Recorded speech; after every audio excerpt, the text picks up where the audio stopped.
ರಾಮಾನುಜದಯಾ ಪಾತ್ರಂ ಜ್ಞಾನವೈರಾಗ್ಯಭೂಷಣಂ ಶ್ರೀಮದ್ವೆಂಕಟನಾಥಾರ್ಯಂ ವಂದೇ ವೇದಾಂತದೇಶಿಕಂ. ಹರಿ ಓಂ. ಶ್ರೀ ಪಾದುಕಾ ಸಹಸ್ರ ಪದ್ಯ 42 ಪ್ರಭಾವ ಪದ್ಧತಿ. ನಾನು ವಸುಧಾ. ಎಲ್ಲರಿಗೂ ನಮಸ್ಕಾರ. ಪದ್ಯ ಹೀಗಿದೆ.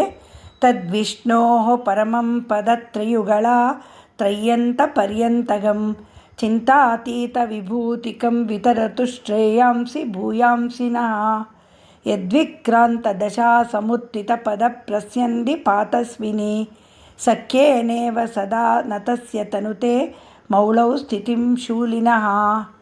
ವೇದಗಳ ಕೊನೆಯ ಭಾಗಗಳಾದ ಉಪನಿಷತ್ತುಗಳು ವರ್ಣಿಸಿರುವ ಯೋಚಿಸಲಾಗದ ಐಶ್ವರ್ಯವುಳ್ಳ ಪರಮಶ್ರೇಷ್ಠನಾದ ಶ್ರೀ ವಿಷ್ಣುವಿನ ಪಾದುಕೆಗಳ ಜೊತೆಯು ನಮಗೆ ಸದಾ ಬೇಕಾದಷ್ಟು ಕ್ಷೇಮವನ್ನು ಕೊಡುವಂತಾಗಲಿ ಎಂದಿದ್ದಾರೆ ವೇದಾಂತ ದೇಶಿಕರು.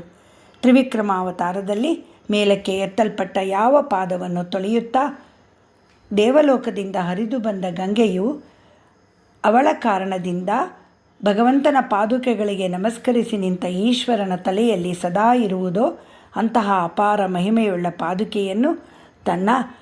ಪಾದುಕೆಯು ತನ್ನ ಅಮಿತ ಪ್ರಭಾವ ಬೀರಲಿ, ನಮಗೆ ಸಕಲ ಶ್ರೇಯಸ್ಸನ್ನೂ ತರಲಿ ಎಂದಿದ್ದಾರೆ ವೇದಾಂತ ದೇಶಿಕರು.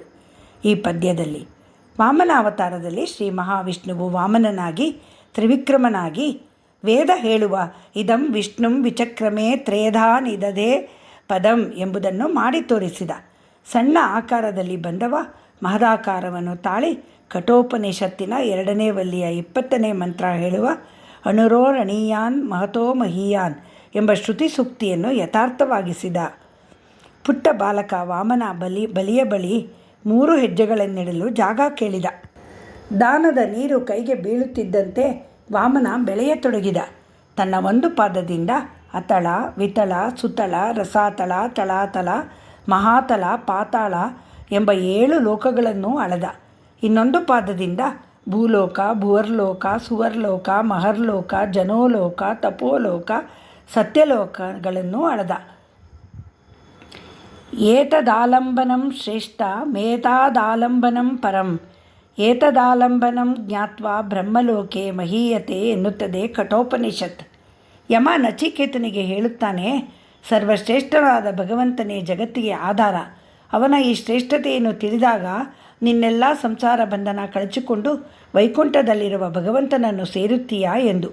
ಹಾಗಾದರೆ ಭಗವಂತನ ಮಹಿಮೆಯನ್ನು ಅರ್ಥ ಮಾಡಿಕೊಂಡ ಬಲಿಚಕ್ರವರ್ತಿ ಏಕೆ ವೈಕುಂಠಕ್ಕೆ ಹೋಗಲಿಲ್ಲ, ಕೆಳಗಿನ ಲೋಕಕ್ಕೆ ಹೋದ ಎಂದರೆ ಗುರು ಶುಕ್ರಾಚಾರ್ಯನ ಮಾತು ಕೇಳಲಿಲ್ಲ ಅವನು. ಗುರುವಿನ ಕೃಪೆ ಇರಲಿಲ್ಲ ಎನ್ನುತ್ತಾರೆ ವ್ಯಾಖ್ಯಾನಕಾರರು.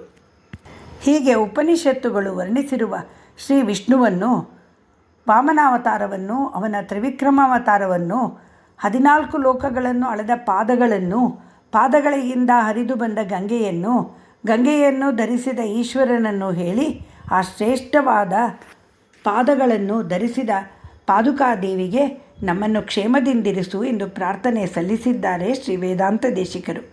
ಗಂಗೆ ಹಿಮವಂತನ ಮೊದಲನೆಯ ಮಗಳು. ದೇವತೆಗಳು ಕೇಳಿದ್ದರಿಂದ ಅವಳು ಮೇಲಿನ ಲೋಕಗಳಲ್ಲಿ ನದಿಯಾಗಿ ಹರಿದಳು.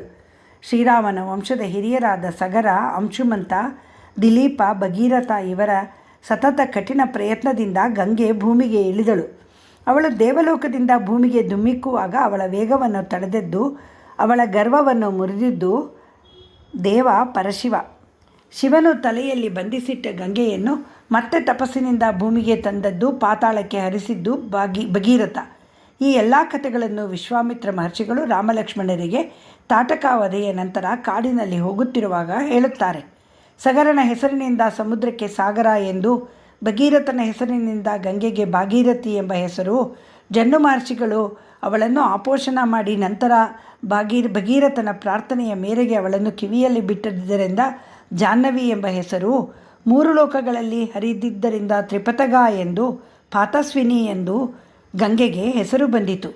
ಶ್ರೀ ವೇದಾಂತ ದೇಶಿಕರ ಕೃಪೆಯಿಂದ ನಾವು ಇನ್ನೊಮ್ಮೆ ಕಠೋಪನಿಷತ್ತಿನ ಕೆಲವು ಮಂತ್ರಗಳ ವಿಷಯ ತಿಳಿಯುವಂತಾಯಿತು. ವಾಮನಾವತಾರದ ಕತೆ ಗಂಗೆಯ ಶಿವನ ಕಥೆಗಳನ್ನು ಮೆಲುಕು ಹಾಕುವಂತಾಯಿತು. ಶ್ರೀರಂಗಮಣಿ ಪಾದುಕಾಭ್ಯಾಂ ನಮಃ.